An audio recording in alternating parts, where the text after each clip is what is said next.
राधे राधे। श्री कृष्ण कहते हैं, मनुष्य अपने कर्मों से बच सकता है लेकिन उनके फल से नहीं। आज जो तुम्हारे साथ छल कर रहा है, जो तुम्हारे विश्वास को ठुकरा रहा है, जो तुम्हारी मासूमियत को कमजोरी समझ रहा है, वो ये सोच रहा है कि वो जीत रहा है, लेकिन वो भूल गया है जब ईश्वर मौन हो जाते हैं तब न्याय की तैयारी शुरू होती है। तो इस वीडियो को अंत तक जरूर देखें, क्योंकि कर्मों का न्याय सबसे गहरा और सबसे खतरनाक होता है। कर्म का फल कभी गलत नहीं होता।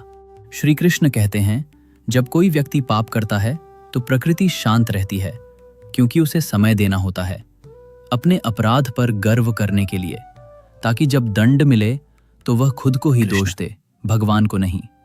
यही कारण है कि जीवन में हर अपमान, हर पीड़ा, हर छल का उत्तर देर से मिलता है, पर ऐसा मिलता है कि पीढ़ियां तक उसका प्रभाव झेलती हैं।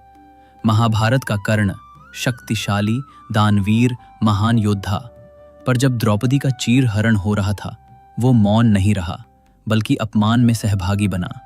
श्री कृष्ण भी मौन थे, लेकिन उस मौन में न्याय जन्म ले रहा था। कर्ण के जीवन का अंत, उसका रथ कीचड़ में फंस गया, धनुष टूट गया और अर्जुन ने उसका वध कर दिया। लोग कहते हैं यह धर्म युद्ध था, पर असल में यह कर्म का न्याय था। एक बार की बात है, राजा नल ने एक बार जुए में अपना सब कुछ खो दिया। राजा हरिश्चंद्र को सत्य के मार्ग पर चलने की इतनी कीमत चुकानी पड़ी कि उन्हें श्मशान में काम करना पड़ा। क्या उन्होंने पाप किया था? नहीं, लेकिन जीवन उनके धैर्य और सच्चाई की परीक्षा ले रहा था। और अंत में जब उनके पुण्य पुनः जागृत हुए तो उन्हें सब कुछ वापस मिला, सम्मान, राज्य और ईश्वर की कृपा। पर जो लोग छल से जीते हैं उन्हें ना पुण्य बचते हैं न सम्मान।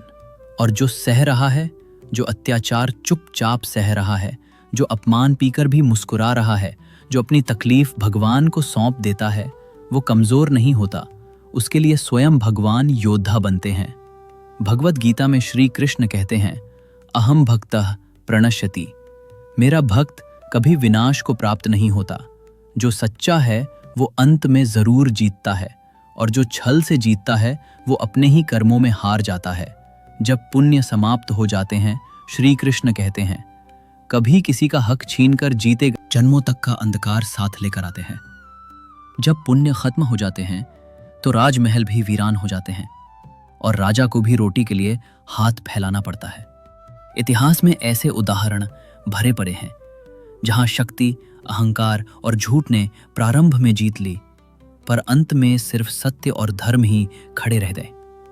श्री कृष्ण कहते हैं, धोखा देने वाला चाहे जितना ऊपर चढ़ जाए, उसकी आत्मा उसे चैन से नहीं जीने देती। इसलिए कर्म से डरना नहीं चाहिए, बल्कि उसे साफ रखना चाहिए, क्योंकि भगवान की अदालत में न वकील चलता है न गवाह, सिर्फ तुम्हारे कर्म बोलते हैं। अगर आप भी मानते हैं कि कर्मों का न्याय सबसे गहरा और सबसे खतरनाक होता है, तो कृपया कमेंट करें। कभी किसी को मत तोड़ो। जय श्री राधे कृष्ण।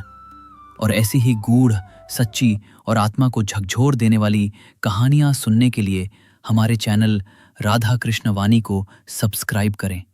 राधा कृष्ण वाणी। जय श्री कृष्ण।